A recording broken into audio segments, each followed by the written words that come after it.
Gumuhong bahay at mga nasirang tulay. Ilan po yan sa mga pinsalang idinulot ng habagat na pinalakas ng bagyong Quiapo sa ilang bahagi ng Visayas at Mindanao. Sinagip po ang mga residente na trap sa mga bahay na binaha, kabilang po ang isang buntis. Saksi si Efren Mamak ng GMA Regional Team.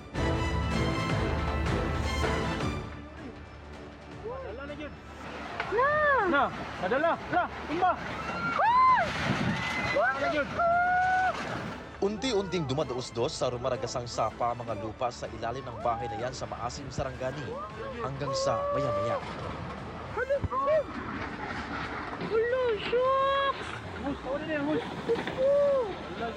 Tuluyang bumagsak ang bahay at tinangay ng tubig. Ligtas ang nakatira sa bahay na nakalikas daw bago ang insidente. Nagkumahog din sa paglikas sa mga taga-sitio Dabu, Barangay Nomo dahil sa pag-apaw ng ilog. Narescue doon ang isang buntis na manganganak na. Sa Purok Riverside sa bayan ng Glan, nilamon ng ilog ang ilang bahay kasunod ng mga pag-ulan. Maging ang puno ng niyog, natumba at tinangay ng tubig. Hala, dalap. Lumubog din sa tubig ang malaking tipak ng sementadong daan. Kaya inilipat ang ilang bahay para hindi maanod. Gumuho rin ang bahagi ng isang tulay sa Barangay Padido dahil sa lakas ng agos sa ilog. Nasagip naman ang isang lalaking natrap nang tumaas ang tubig sa ilog sa bayan ng Malapatan. Sa bayan ng Kiamba, nasira ang hanging bridge sa Barangay Gasi dahil sa malakas na hampas ng ilog kahapon. Nanawagan ang mga residente sa LGU para magkaroon ng mas maayos at ligtas na tawiran. Hindi rin pinatawad ng ilog maging ang approach ng sementadong tulay sa parehong barangay. Naglagay na muna ng kawayan ng mga residente para pansamantalang madaanan ng mga tao. Wala na lahat ang kabahayan dito, guys. Kuha na lahat ng baha.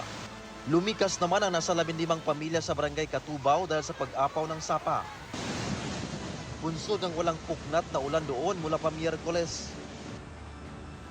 Nanlumo rin ng mga mangingisda habang winawasak ng malalakas na alon ang kanilang mga bangka sa bayan ng Maitum.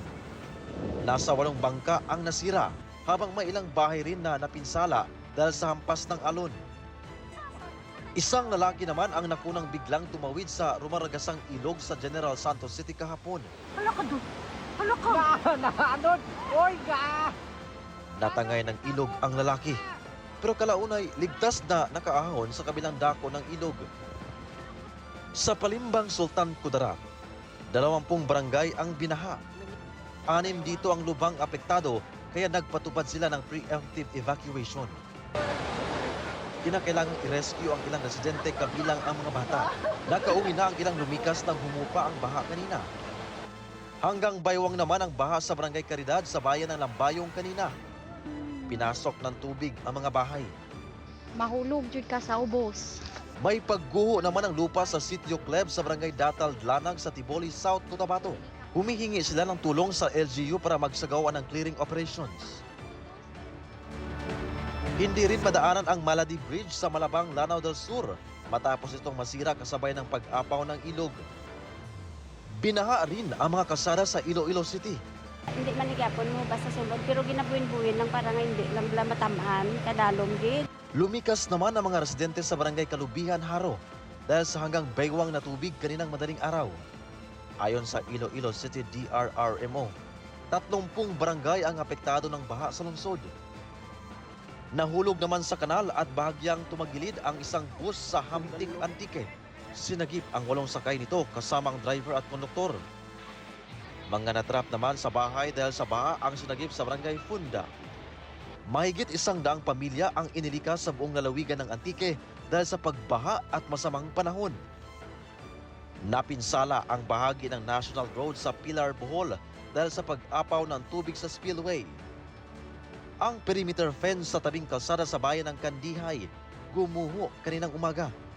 Ayon sa Kandihay MDRRMO, dahil ito sa paglambot ng lupa na nababad sa tubig bunsod ng ulan. Nakaranas din ng malakas na ulan ang ilang bahagi ng Luzon gaya sa Cavite at Aurora kaya maraming mangingisdang hindi muna pumalaot. Biyaya naman kung ituring ng mga magsasaka ang pag-ulan sa Ilocos Norte.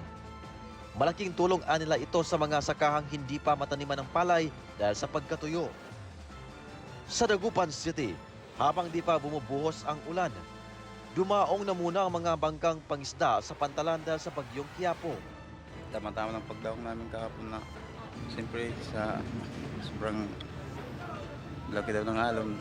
Ang bubong ng ilang bahay, itinali na para hindi matangay ng hanging dala ng bagyo. Nakabantay rin ang Office of Civil Defense bilang paghahanda sa masamang panahon. Mga low-lying areas po. Dito sa Region 1 po ang atin pong tututukan sa posibilidad ng pagbaha po and even po yung mga rain-induced landslides po. Ayon sa Pag-asa, bagyong Quiapo ang nakaaapekto sa malaking bahagi ng Luzon. Habagat na pinalalakas naman ng bagyong Quiapo ang nagpapaulan sa Visayas at Mindanao. Ako si Efren Mama ng GMA Regional TV, ang inyong saksi.